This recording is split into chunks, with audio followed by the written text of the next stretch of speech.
यह पाठ श्री गोपाल भट्ट गोस्वामी राधारमण मंदिर परंपरा के संस्थापक आचार्य और श्री राधारमण जी के प्राकट्य की कथा का वर्णन करता है।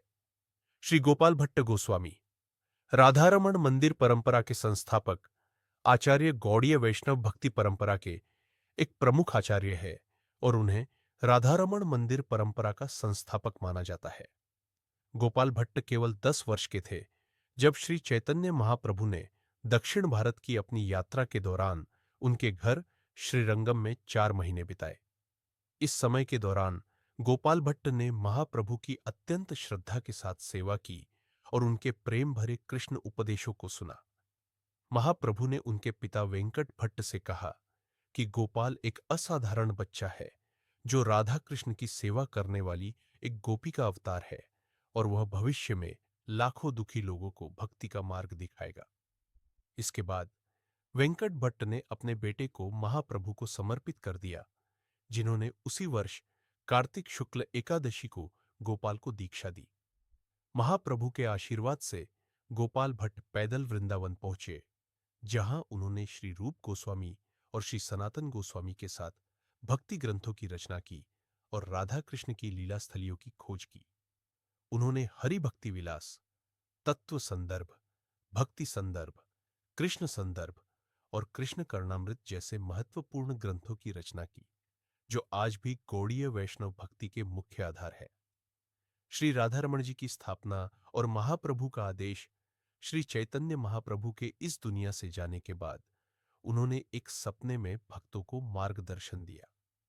महाप्रभु ने कहा कि रूप और सनातन को गोविंद देव और मदन मोहन की सेवा करनी चाहिए, जबकि गोपाल भट्ट को भक्ति का प्रचार करना है।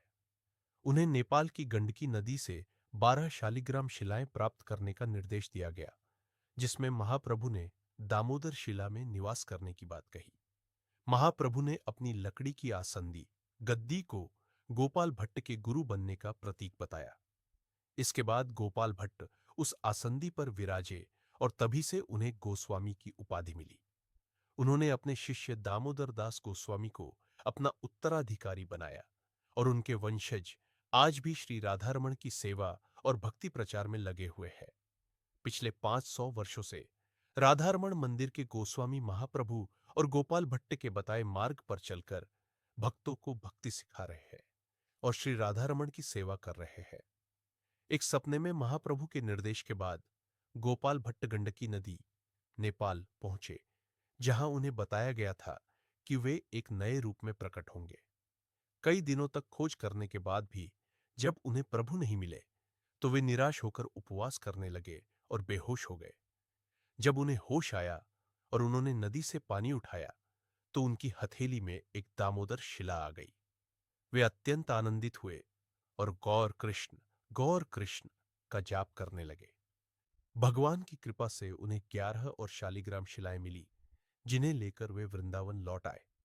हालांकि गोपाल भट्ट के मन में अपने प्रभु को मानव रूप, मूर्ति रूप में देखने और उनकी स्वयं सेवा करने की इच्छा बनी रही। 1543 ईस्वी की वैशाख शुक्ल चतुर्दशी, नरसिंह चतुर्दशी की रात गोपाल भट्ट रोते रोते सो गए। भगवान ने उन्हें स्वप्न में दर्शन देकर उनकी इच्छा पूरी होने का आश्वासन दिया। सुबह उठकर उन्होंने अपनी टोकरी में रखी शालिग्राम शिलाएं निकाली। इस बार उनमें एक दिव्य कृष्ण मूर्ति भी थी और एक शिला गायब थी। उस मूर्ति की पीठ पर वही दामोदर शिला के निशान थे। गोपाल भट्ट समझ गए कि भगवान स्वयं उस शिला से मूर्ति बनकर प्रकट हुए हैं। उन्होंने प्रेम से रोते हुए उस मूर्ति की पूजा शुरू की। वृंदावन के सभी भक्त और गोस्वामी उस दिव्य मूर्ति को देखने के लिए एकत्र हुए। यह वही स्थान था जहां रासलीला में श्री कृष्ण राधा रानी को छोड़कर अंतर्धान हो गए थे। भक्तों ने समझा कि वही कृष्ण अब राधा के रमण बनकर लौट आए हैं, इसलिए उस मूर्ति का नाम श्री राधा रमण पड़ा।